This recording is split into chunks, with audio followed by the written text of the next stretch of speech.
জন্ম দিয়েছেন, কি কুলাঙ্গার জন্ম দিয়েছেন। জন্ম দেওয়ার সময় গলা টিপে মেরে দিতে পারলেন না। আমি ইজাজের মাকে বলবো, ইজাজের পরিবারকে বলবো। কালকেই আমার ভালোবাসার মানুষটাকে বলেছি, আশা করছি বুঝছে। এই কি রে ওসব কি কথা? দ্বিতীয়বার যেন না শুনি কারো বাপ তুলে মা তুলে কথা। শুনছেন তো নাকি? বুঝতে পারছেন? বললো আচ্ছা ঠিক আছে, হ্যাঁ একদম না শুন। তুই কোন পরিবারের ছেলে?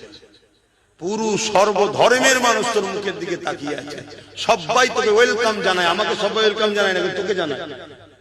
কথা বুঝছেন না? বোঝেন না কেন? আমি একটা ধর্মগুরু, তো আমাকে সবাই নাও নিতে পারে। কথা মাথায় ঢুকছে? কিন্তু কখনো কখনো যারা সত্যিকারের দরদি হয় না, কারো চোখের পানি দেখলে না মাথা ঠিক রাখতে পারে না। কথা মাথায় ঢুকছে তো নাকি? কিন্তু তারপরেও না, অন্য 50টার সাথে তুমি আলাদা। 50 জন একদিকে, 50 লাখ একদিকে দাঁড়াবে, তুমি একদিকে দাঁড়াবে, তোমার দিকেই সবাই যেন ফোকাস করে। এটাই হবে তোমাকে হওয়া উপযুক্ত, তাই তো নাকি গো? যাই হোক।